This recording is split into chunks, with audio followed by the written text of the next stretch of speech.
Hello, എന്തുണ്ട് വിശേഷം? എല്ലാവർക്കും സുഖമല്ലേ? അപ്പോൾ ഇന്നൊരു മോർണിംഗ് റുട്ടീനാണ് കേട്ടോ. രാവിലെ എൻ്റെ പരിപാടികൾ എന്തൊക്കെയാണെന്ന് നോക്കിയാൽ ഫസ്റ്റ് ഇഷാനെ വിളിച്ചുണർത്തും. കുറച്ച് സമയം എടുക്കും അയാൾ ഉണരാൻ വേണ്ടിയിട്ട്. അപ്പോൾ തന്നെ നമ്മൾ അടുക്കളയിൽ ഇഡ്ഡലിക്ക് വെച്ചിട്ടുണ്ട്, പാല് തിളപ്പിക്കാൻ വെച്ചിട്ടുണ്ട്. അപ്പോൾ ഇന്ന് ബ്രേക്ക്ഫാസ്റ്റായിട്ട് ഇഡ്ഡലിയും ചമ്മന്തിയാണ് കേട്ടോ. അപ്പം ഇഷാനും സ്കൂളിൽ ലഞ്ച് ഇഡ്ഡലിയും ചമ്മന്തിയും മതി എന്ന് പറഞ്ഞായിരുന്നു. ചോറ് വേണ്ട, ഇഡ്ഡലി മതി എന്ന് പറഞ്ഞായിരുന്നു. അങ്ങനെ അവന് വേണ്ടിയിട്ട് ഇഡ്ഡലി ആക്കുന്നുണ്ട്. പിന്നെ അപ്പോഴത്തേനും നമ്മുടെ പാത്രമൊക്കെ തലേന്ന് രാത്രി കഴുകി വെച്ച പാത്രങ്ങളെല്ലാം പെറുക്കി അവിടെ എല്ലാം നീറ്റാക്കി വെച്ചു.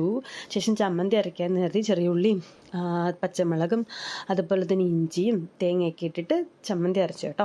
നല്ല സൂപ്പർ ചമ്മന്തിയാണ്. ഇഞ്ചിയൊക്കെ ഇടുമ്പോൾ ഒരു പ്രത്യേക ഫ്ലേവറാണ്. നന്നായിട്ട് കറിവേപ്പില ഇടും, അപ്പം നല്ല ഫ്ലേവർ ആയിരിക്കും കേട്ടോ ചമ്മന്തിക്ക്. ചമ്മന്തി അരച്ചു, അതിനുശേഷം കടുകൊക്കെ വറുത്ത് എന്നിട്ട് നമ്മുടെ ഇഡ്ഡലിയൊക്കെ എടുത്ത് മാറ്റാമെന്ന് കരുതി ഇഡ്ഡലിയൊക്കെ മാറ്റി. നല്ല സോഫ്റ്റ് ഇഡ്ഡലി ആയിരുന്നു കേട്ടോ. ഇന്നലെ ഞാൻ മാവ് അരച്ച് വെച്ചിട്ടുണ്ടായിരുന്നു. നല്ല സോഫ്റ്റ് ഇഡ്ഡലി ആയിരുന്നു. അതിനുശേഷം തുണിയൊക്കെ അലക്കാനുണ്ടായിരുന്നു. തുണി അലക്കാൻ വേണ്ടി മെഷീനകത്തിട്ടു. അപ്പോഴത്തേനും തന്നെ ഇഷാൻ്റെ പരിപാടികളൊക്കെ ഏകദേശമൊക്കെ കഴിഞ്ഞിട്ടുണ്ടായിരിക്കും. ഏട്ടൻ ഇഷാനെ കുളിപ്പിച്ച് റെഡിയാക്കും. അപ്പോൾ അവന് ഫുഡൊക്കെ കൊടുത്തിട്ടാണ് ഞാൻ കുളിക്കാൻ പോകുന്നത്. കുളിച്ചിട്ട് വന്നിട്ട് തുണിയെല്ലാം ഇങ്ങോട്ട് മെഷീനകത്ത് ഇട്ടിട്ട് കേട്ടോ അലക്കാൻ വേണ്ടിയിട്ട്. പിന്നെ ചുമ്മാ ഒരു ഷോ കാണിച്ചെന്നേ ഉള്ളൂ.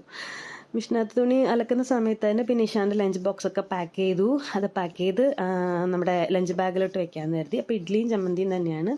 സ്നാക്സായിട്ട് കൊടുത്തിരുന്ന ബിസ്ക്കറ്റും ഒക്കെയാണ് കേട്ടോ. അങ്ങനെ അത് എടുത്തു, വെള്ളം എല്ലാം എടുത്തു. എല്ലാം കൂടെ നമ്മുടെ ലഞ്ച് ബാഗിനകത്ത് വെച്ച് മറക്കാതെ അതിനെക്കൊണ്ട് ഫ്രണ്ടിൽ വെക്കുന്നുണ്ട്. ഇല്ലെങ്കിൽ ചിലപ്പം മറന്നു. കാരണം മിക്ക ദിവസങ്ങളിൽ ID കാർഡൊക്കെ മറന്നു, പിന്നെ രണ്ടാമത് ഓടി വന്ന് എടുക്കേണ്ട അവസ്ഥയൊക്കെ വരും കേട്ടോ.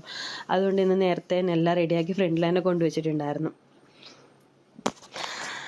അപ്പം അതൊക്കെ തന്നെയാണ് രാവിലത്തെ പരിപാടികൾ. ഇഷാനെ ഇപ്പം ചോറ് കൊടുത്ത് വിടാത്തോട്ട് രാവിലെ വലിയ ബുദ്ധിമുട്ടില്ലായിരുന്നു ഫുഡാക്കാൻ വേണ്ടിയിട്ട്. അവന് ഇഡ്ഡലിയും ചമ്മന്തിയും മതിയാവുന്നതുകൊണ്ട് പെട്ടെന്ന് തന്നെ നമുക്ക് റെഡിയാക്കാമല്ലോ. അങ്ങനെ അതെല്ലാം റെഡിയായി.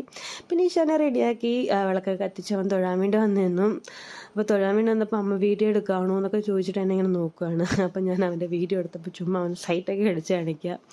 ഷൂ ഒക്കെ ഇട്ട് റെഡി ആയിട്ടിരിക്കുകയാണ് കേട്ടോ. അങ്ങനെ പിന്നെ ഇഷാനെ കൊണ്ടുവിടാൻ പോവാണ്. ഇറക്കിയിട്ട് ചുമ്മാ ഓരോ ഷോ ഒക്കെ കാണിക്കുന്നുണ്ട്. പിന്നെ ഞാൻ അവനെ കൊണ്ടുവിടാൻ പോയി.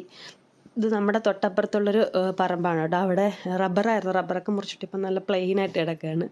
അങ്ങനെ ഞങ്ങൾ രണ്ടും കൂടെ കാര്യമൊക്കെ പറഞ്ഞ് ഓരോ കാര്യങ്ങളൊക്കെ സംസാരിച്ച് ഇങ്ങനെ പോരാ. അപ്പോൾ അവനിങ്ങനെ ഒളിച്ചൊളിച്ച് നിൽക്കുകയായിരുന്നു. അങ്ങനെ ഞങ്ങൾ കളിച്ച് നേരെ ബസ് സ്റ്റോപ്പിലോട്ട് വന്നു. അപ്പോൾ അവൻ എനിക്ക് ഉമ്മ തന്നില്ല, അമ്മയ്ക്ക് ഉമ്മ തരാമെന്ന് പറഞ്ഞ് ഉമ്മയൊക്കെ തന്നിട്ട് പോയി. അപ്പോഴത്തേനും തന്നെ ഞങ്ങൾ അവിടെ ചെന്ന് നിന്നു. ഒരു 5 മിനിറ്റ് കഴിഞ്ഞപ്പോൾ തന്നെ ബസ് വന്നു. പിന്നെ അവനെ ബസ്സിൽ കയറ്റി വിട്ടു. അപ്പം ഇന്നത്തെ മോർണിംഗ്സിൽ സാധാരണ ദിവസങ്ങളിലൊക്കെ ഇങ്ങനെ തന്നെയാണ്. പിന്നെ ചോറ് കൊണ്ടുപോകുന്ന സമയത്ത് മാത്രം എന്തെങ്കിലും വ്യത്യാസം വരുന്നതേ ഉള്ളൂ. അപ്പോൾ ബായ്.